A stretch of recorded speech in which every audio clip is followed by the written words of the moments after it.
ने जा रहे हैं मून नाइट एपिसोड 2 के बारे में। मैंने ऑलरेडी मून नाइट एपिसोड 1 को प्रॉपर तरीके से कवर कर रखा है, उसका ब्रेक डाउन भी और हिंदी एक्सप्लेनेशन भी। अगर आप लोगों ने नहीं देखा है तो प्लीज़ जाके चेकआउट कर लीजिए, आपको प्लेलिस्ट में बड़ी ईजी तरीके से मिल जाएगा। उसी के बाद आगे इसको कंटिन्यू करना। अगर आप लोगों ने एपिसोड 1 नहीं देखा है तो कन्फ्यूजन हो सकता है। तो चलिए फिर without wasting in time let's begin the show. दोस्तों, आज के एपिसोड का टाइटल है समंदर सूट और उसकी शुरुआत वहीं से होती है जहाँ पे पिछला एपिसोड खत्म हुआ था। यानी कि स्टीवन ग्रांट मार्क स्पेक्टर बनता है और मार्क स्पेक्टर मून नाइट बनता है और जैकल को पीटता है। अब आगे दोस्तों, कहानी में आगे बढ़ने से पहले आप सभी से एक छोटी सी रिक्वेस्ट करना चाहूँगा। प्लीज़ चेकआउट करिए मेरा व्लॉगिंग चैनल अभिनीत डायरीज और मेरा गेमिंग चैनल अभिनीत प्लेस। दोनों चैनल्स की लिंक आपको डिस्क्रिप्शन बॉक्स में मिल जाएगी और पिन कॉर्नर में भी है। शुरुआत होते ही हम देखते हैं कि स्टीवन ग्रांट एक बार फिर से नींद से उठता है, लेकिन इस बार उसको शायद सब कुछ याद है कि पिछली रात क्या हुआ था। वो शीशा खोलता है एंड बात करने की पूछता है। वो पूछता है कि क्या तुम यहाँ पे हो। आई थिंक मार्क स्पेक्टर जानना चाह रहे हैं कि क्या तुम अभी अवेलेबल है, लेकिन मार्क स्पेक्टर नहीं होता है। तो स्टीवन ग्रांट वापस अपने काम के लिए बढ़ता है। स्टीवन ग्रांट जब म्यूजियम पहुंचता है तो देखता है कि वहाँ पे काम वाम सब कुछ बंद हुआ पड़ा है। एंड ऐसा वो जो गार्ड था जेबी, उसका मानना है कि किसी ने कुछ पाइपलाइन वगैरह फोड़ दी है। स्टीवन ग्रांट को अब सब कुछ याद है पिछली रात क्या हुआ था। तो स्टीवन ग्रांट सजेस्ट करता है जेबी को कि क्यों ना हम सीसीटीवी फुटेज देखे जाए। लेकिन सीसीटीवी फुटेज देखने से पहले वो चेतावनी देता है, याद रखना जो भी कुछ तुम देखने जा रहे हो ये तुम्हारे दिमाग पे भारी असर डाल सकता है। एंड वो सीसीटीवी फुटेज देखना शुरू करते हैं। लेकिन स्टीवन ग्रांट देखता है जो भी पिछली रात हुआ है उसके पीछे जैकल जो पड़ा था वो सीसीटीवी फुटेज में अवेलेबल नहीं है। एंड अब जेबी मानता है कि जो भी कुछ तोड़फोड़ करी है वो स्टीवन ग्रांट ने की है। स्टीवन ग्रांट को समझ नहीं आ रहा है कि जो भी उसने कुछ जैकल वगैरह देखा रात को, जो भी लड़ाई वगैरह हुई, मार्क स्पेक्टर वगैरह सब कुछ, वो सब कहाँ पे है। इनफैक्ट यहाँ पे जेबी हाउंड्स ऑफ द बास्करविल का भी एक एग्जाम्पल देता है। जिनको नहीं पता हाउंड्स ऑफ द बास्करविल क्या है, मैं आपको बता दूँ। हाउंड्स ऑफ द बास्करविल शर्लॉक होम्स में एक कहानी है जहाँ पे शर्लॉक होम्स बास्करविल नाम की जगह पे जाता है। एंड वहाँ पे ऐसी खबर फैली होती है कि एक बहुत ही खतरनाक भेड़िया है, कुछ अजीब सा एक जानवर है, हाउंड है, जो कि लोगों को मार डालता है। एंड वो घोस्ट है, वो सिर्फ कुछ ही लोग देख पाते हैं। तो उसी का यहाँ पे एक रेफरेंस देता है। लेकिन स्टीवन ग्रांट कहता है कि ऐसा कुछ नहीं है, हाउंड्स ऑफ बास्करविल वगैरह कुछ नहीं है, वो एक जैकल देखा मैंने, एक इजिप्शियन जैकल। स्टीवन ग्रांट जब आगे वीडियो फुटेज को देखता है तब भी उसमें कुछ भी नहीं दिखता है। लेकिन हाँ, एक चीज़ दिखती है स्टीवन ग्रांट को कि मार्क स्पेक्टर बाहर निकल के आया बाथरूम से। मतलब है तो एक ही इंसान दिखने में, लेकिन जो इस बार जो पर्सनैलिटी थी वो मार्क स्पेक्टर की थी। आगे दोस्तों हम ये देखते हैं कि स्टीवन ग्रांट को कोई भी उसके ऊपर चार्जेस नहीं लगाते हैं। उसको वो चाहते म्यूजियम वाले तो जेल भेज सकते थे, लेकिन ऐसा नहीं करते। लेकिन हाँ, उसकी जॉब चली जाती है। प्लस उसको ये भी सजेस्ट किया जाता है कि तुमको थेरेपी लेनी चाहिए क्योंकि तुम बहुत दिनों से परेशान हो। एंड जाने से पहले उसे ये भी कहा जाता है कि अगर आपके पास कोई भी म्यूजियम की कुछ प्रॉपर्टी है तो वो दे दीजिए। स्टीवन ग्रांट के पास कुछ नहीं होती है except for that name tag, और उसी का पोस्टर हमने कल ही देखा था जो कि मार्वल ने रिलीज़ किया था। खैर, आगे हम देखते हैं, आपने नेम टैग देकर चल जाता है। एंड वापस वही उस इंसान के पास जाके बैठता है जो कि स्टैचू बन के पैसा कमाना चाहता था। एंड उसको अपना जो भी कुछ दुख रहा होता है स्टीवन ग्रांट को, वो सब कुछ उसको जाके सुनाता है कि क्या हुआ मेरे साथ, मेरी जॉब चली गई, ऐसा हुआ वैसा हुआ। और उसी इंसान से बैठे बैठे बात करते करते उसको आइडिया था दिमाग में कि अगर उसके पास जो भी वो चाबी मिली है, अगर वो ढूंढ ले कि उसका एक्चुअली लॉक कौन सा है, तो शायद वो प्रूव कर पाएगा कि वो पागल नहीं है, फिर मैड नहीं है। प्लस उसके पास वो फ़ोन भी है। तो उसी तलाश के पीछे वो आगे बढ़ता है सेंट्रल लंदन स्टोरेज की तरफ, जिसकी उसके पास चाबी है। स्टीवन ग्रांट जब वहाँ पहुँचता है तो वहाँ पे जो गार्ड बैठा हुआ था वो स्टीवन ग्रांट को रिकॉग्नाइज करता है एज नंबर 43। मतलब मार्क स्पेक्टर ने जो भी कोई लॉकर लिया होगा उसको नंबर मिला है वो 43 मिला है, और उसको स्टीवन ग्रांट को वो उसके लॉकर की तरफ लेके बढ़ता है आगे।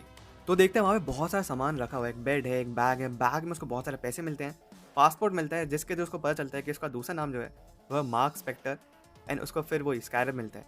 एंड स्कैरब एक्चुअली एक कंपस का काम कर रहा है जो कि किसी पर्टिकुलर दिशा में डायरेक्ट कर रहा है। और तभी फिर उसको सामने मार्क दिखता है परछाई में। मार्क जब उसके सामने अपीयर होता है स्टीवन ग्रांट के, तो स्टीवन बहुत ज़्यादा कंफ्यूज है। वो कहना चाहता है कि मुझे बताओ जो भी कल कुछ रात को हुआ क्या क्या है, सब कुछ मुझे बताओ।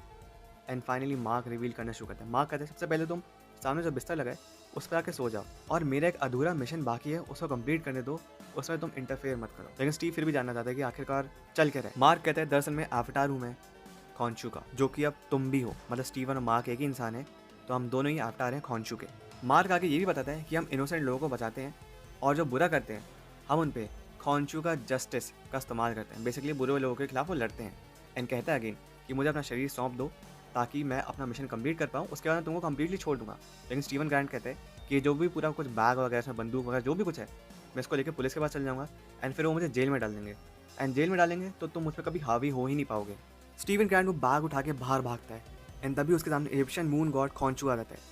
एंड वो डर डर के भाग रहा होता है, और खॉन्शू से कहते भी है कि जो भी कुछ बैग उठाया तुमने उसको वापस रख दो। लेकिन किसी तरीके से सेंट्रल लॉकर से बाहर निकलता है, वो नीचे गिरता है, साइड में देखता है लायला आ चुकी उसको लेने के लिए। लायला के दिमाग में बहुत सारी क्वेश्चंस हैं कि तुम अभी तक चल क्या रहे, तुम एक फेक आइडेंटिटी स्टीवन के नाम से क्यों रहे। और स्टीवन पूछता है कि तुमने मुझे ट्रैक कैसे किया, तो लायला बताती है तुम्हारे फ़ोन के थ्रू। और वो ये भी कहती है कि तुमको मुझको कोई साइन दे देना चाहिए था कि तुम जिंदा हो, मैं तुम तक पहुंच पाऊँ। लायला को भी लग रहा है कि स्टीवन एक्चुअली मार्क है, लेकिन स्टीवन तो जानता है कि एज ऑफ नाउ वो मार्क नहीं है, स्टीवन है। एंड प्लस यहाँ पे लायला ये बात करती है, वो सोचती रहती है कि तुमने सूट पहना है कि नहीं, क्योंकि सूट के बिना तुमको गोली लग सकती है, तुमके ऊपर घाव आ सकता है।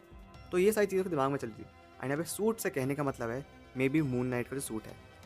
और तभी स्टीवन ग्रांट को पता चलता है कि लायला एक्चुअली उसकी वाइफ है। लायला को लग रहा है कि स्टीवन ग्रांट या फिर मार्क स्पेक्टर जो है स्टीवन ग्रांट की फेक आइडेंटिटी में रह रहे हैं, इसलिए वो सर डिफरेंट एक्सेंट बात कर रहे हैं। लेकिन स्टीवन ग्रांट कहते हैं कि मैं सच में कुछ नहीं जानता है, तुम हमारी शादी कब हुई ये मुझे नहीं पता, ऐसा वैसा, वो काफ़ी कुछ बोलते रहता है। स्टीवन ग्रांट कहते हैं कि मेरे फ्लैट पे ले चलो, वहाँ पे पहुँच के मैं तुमको सब कुछ बताता हूँ। एंड ऐसा होता भी है। लायला और स्टीवन ग्रांट स्टीव के फ्लैट पे पहुँचते हैं।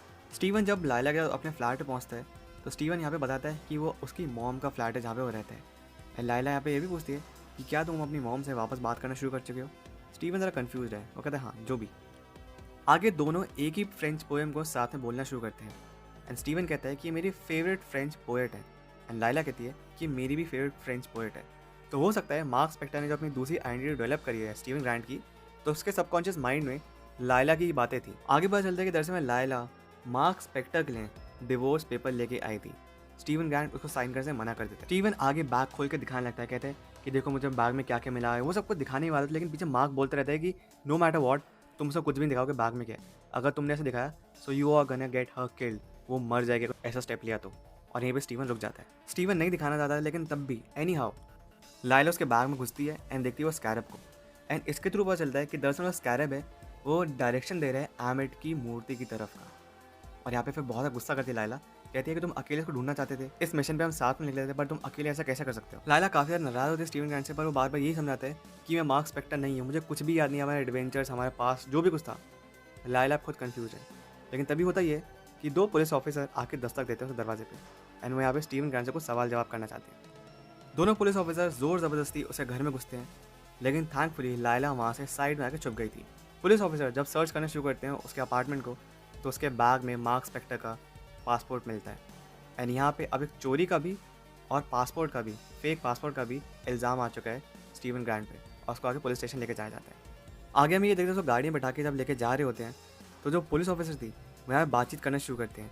एंड पता चलता है कि मार्क स्पेक्टर ने बहुत कुछ कारनामे किए हैं। उसने इजिप्ट में कुछ आर्कियोलॉजिस्ट के ऊपर कपड़ा बांध के, उनके सर पे कपड़ा बांध के उनको गोली से मार दिया था।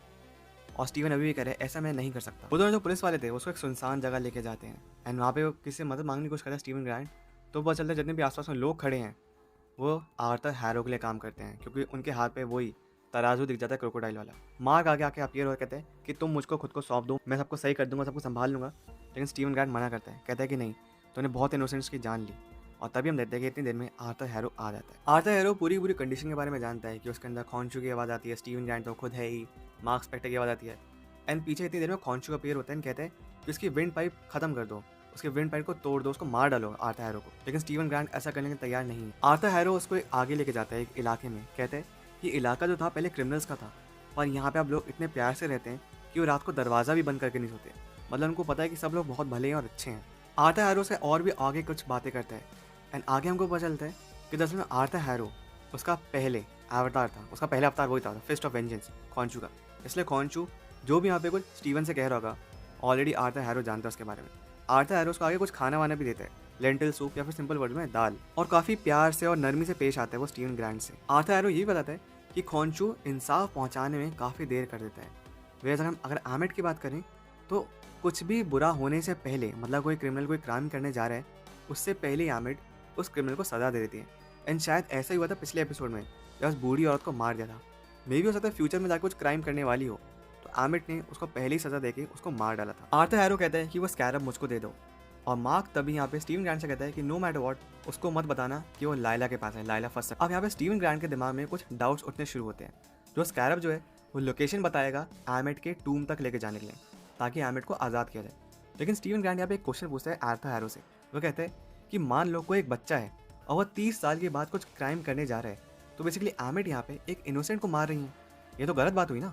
अगर मैं भी सोचता हूँ कि अपने बॉस को मार डालूंगा मैं रोज़, तो कुछ गलत हुआ, क्योंकि मैं ऐसा कर नहीं रहा हूँ। जस्ट बिकॉज मैं ऐसा सोच रहा हूँ तो मैं तो अभी तक इनोसेंट हूँ, मैंने किसी का कुछ बुरा नहीं किया। आर्थर हैरो सिंपल वर्ड्स में उसको यही समझाता है कि precaution is better than cure. अगर किसी का हाथ खराब हो जाता है डिसीज की वजह से तो हाथ को काटना पड़ता है, लेकिन स्टीवन अगेन यही कहते हैं कि अगर बच्चे को मारना तब भी तो खराब आती है ना।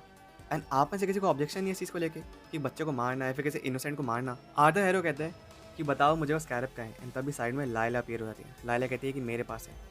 लायला स्कैरब नहीं देती है आर्थर हैरो को, लेकिन स्टीवन ग्रांट से कहती है समन द सूट, उस सूट को जल्दी से पहनो। स्टीवन ग्रांट समझ नहीं पा रहे कि किस सूट की बात हो रही है। तभी वो दोनों वहाँ से भागते हैं आर्थर हैरो के गुंडों से बचते हुए। आर्थर हैरो अपनी उस छड़ी का इस्तेमाल भी करता है दोनों पे।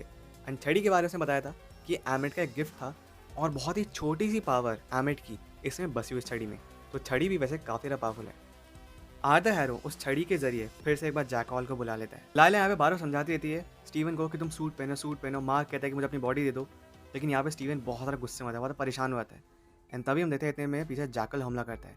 एंड जैकल जैसे हमला करता है वो बाहर कूदता है, खौंशू के बाद समन द सूट। एंड जैसे नीचे गिरता है स्टीवन, वो अब मिस्टर नाइट बन चुका है। जैसे खड़ा होता है वो देखता है कि उसने सूट तो पहन रखा है, लेकिन अभी अंदर स्टीवन ही है। और मार्क कहते हैं अबे तुमसे कहा गया था कि तुमको खौंशू वाला सूट पहनना है, ये कर्नल सैंडर्स वाला नहीं। कर्नल सैंडर्स बेसिकली KFC का जोक मारा हुआ है। तो मिस्टर नाइट को यहाँ पे पता है, या फिर स्टीवन ग्रांट को पता है कि मिस्टर नाइट है। तो स्टीवन ग्रांट यहाँ पे बनता है मिस्टर नाइट और मार्क स्पेक्टर बनता है मून नाइट। मिस्टर नाइट और जैकल के बीच में फाइट शुरू होती है। एंड मैं आपको बता दूं कि जैकल सिर्फ मिस्टर नाइट या फिर स्टीवन ग्रांट ही देख सकता है और किसी को नहीं देखता। जैकल दोनों पे काफ़ी ज़्यादा भारी पड़ता है, लायला पे भी और स्टीवन ग्रांट पे या फिर मिस्टर नाइट पे भी। एंड मार्क बार बोलते रहता है कि मुझे अपनी बॉडी दे दो, मैं सबको संभाल लूंगा, लेकिन मिस्टर नाइट तैयार नहीं है अभी भी। मिस्टर नाइट कहता है नहीं, मैं लड़ लूंगा जैकल से। ऑल दो स्टीवन ग्रांट के अंदर काफ़ी ज़्यादा ताकत तो आ गई थी मिस्टर नाइट का सूट पहन के, पर फिर भी वो इतना अकलमंद या फिर इतना स्मार्ट तो नहीं था जितना कि मार्क स्पेक्टर है। वो बहुत है मार खाता है। एंड मार्क स्पेक्टर कहता है देखो बाहर पीछे बहुत इनोसेंट लोग हैं, उनको कुछ हर्ट हो, वो उनके ऊपर हमला हो, इट्स बेटर कि तुम मुझे अपनी बॉडी दे दो। एंड फाइनली फिर स्टीवन ग्रांट रेडी होता है। एंड स्टीवन ग्रांट या फिर मार्क स्पेक्टर बन जाता है मून नाइट। मून नाइट अपनी शक्तियों का इस्तेमाल करके, अपनी ताकत का इस्तेमाल करके जैकल को मार डालता है। एंड जैसे ही वापस कन्वर्ट होता है नॉर्मल में, तो वो देखता है कि स्कैरब अब उसके पास नहीं है। और आर्थर हैरो उस स्कैरब को एक आदमी के थ्रू पा लेता है, और अब स्कैरब आर्थर हैरो के पास है, जो कि नहीं होना चाहिए था। और अब जो बॉडी में इंसान है वो है मार्क स्पेक्टर। एंड अब मार्क स्पेक्टर जैसे पहले शीशे में होता था, अब इस टाइम पे स्टीवन ग्रांट शीशे में है। स्टीवन और मार्क स्पेक्टर के बीच में बहुत बहसाबाजी शुरू होती है। मार्क बताता है जो बॉडी में होता है वो ज़्यादा ताकतवर होता है, उसके हाथ में होता है कंट्रोल देना देना। स्टीवन ग्रांट कहता है कि तुम बहुत बुरे इंसान हो, तुम खून करते हो, ये करते हो, वो करते हो, अपनी बीवी पर जुल्म करते हो। एंड यहाँ पे मार्क स्पेक्टर रिवील करता है दरअसल खौंशू मुझे रिप्लेस करके लायला को नेक्स्ट मून नाइट बनाना चाहता है, और ऐसा मैं होने नहीं दे सकता। मतलब जो मुझ पर बीत रही है मैं नहीं चाहता किसी और पे बीते। और खौंशू जो यहाँ पे कुछ मार्क स्पेक्टर से कहते हैं, मार्क स्पेक्टर को वो सब कुछ करना पड़ता है। खौंशू आके मार्क से कहता है कि तुमने कहा था कि तुम कंट्रोल कर सकते हो स्टीवन को, पर तुम ऐसा करने में नाकामयाब रहे। मार्क बार बार कहते रहते हैं कि मैं कंट्रोल कर लूँगा, don't worry about that. And खौंशू कहता है कि जब तुम मुझे मिले थे तुम एक लाश थे, तुम मर चुके थे, मैंने तुमको एक बॉडी दी, मेरी वजह तुम जिंदा हो। मार्क स्पेक्टर आगे ये भी कहता है कि मुझे तुम्हारे काम करने में इतना मज़ा नहीं आता, लेकिन खौंशू कहता है मैं जानता हूँ कि अगर तुम मेरा काम छोड़ोगे तो तुमको ही मैं नेक्स्ट कैंडिडेट ढूंढना होगा, एंड नेक्स्ट कैंडिडेट लायला ही है। एंड तुम ऑब्वियसली ऐसा नहीं चाहोगे कि लायला मेन नेक्स्ट कैंडिडेट बने। मार्क स्पेक्टर कहता है कि डोंट वरी, हम साथ में मिलके स्कैरब को ढूंढ लेंगे और एमेट तक पहुंचने से पहले उसको रोक लेंगे, या फिर हम खुद ही पहले एमेट के पास पहुंच जाएंगे। आगे फिर मार्क स्पेक्टर पूछता है कि हम जा कर रहे हैं। एपिसोड का एंड होता है कि हम देखते हैं मार्क स्पेक्टर अब इजिप्ट में आ चुका है, और यहीं पे एपिसोड खत्म हो जाता है। तो गाइस ये थी आज की वीडियो, ये था आज का episode. I hope you enjoyed. आपके जो भी कुछ थॉट्स है इस वीडियो से रिलेटेड या फिर इस एपिसोड से रिलेटेड, वो जाकर मुझे प्लीज़ कमेंट्स में बताइए। एंड ये भी बताइए कि आपका फेवरेट मोमेंट कौन सा था पूरे एपिसोड से। आप सभी से एक छोटी सी रिक्वेस्ट करूँगा, प्लीज़ मेरा व्लॉगिंग चैनल अभिनीत डायरीज और मेरा गेमिंग चैनल अभिनीत प्लेस चेकआउट जरूर करिए। दोनों चैनल्स की लिंक आपको डिस्क्रिप्शन बॉक्स में मिल जाएगी और पिन कमेंट में भी है। अगर आप मेरे साथ इंस्टाग्राम और ट्विटर पर जुड़ना चाहते हैं उसकी भी लिंक आपको डिस्क्रिप्शन बॉक्स में मिल जाएगी, नहीं तो मेरा यूज़र नेम आप लोग अपनी स्क्रीन पे देख ही सकते होंगे। मिलते हैं आपसे अगली वीडियो में, अपना ख्याल रखिए and always remember you all are super heroes. Life में अच्छा करिए। Thank you so much, take care, bye.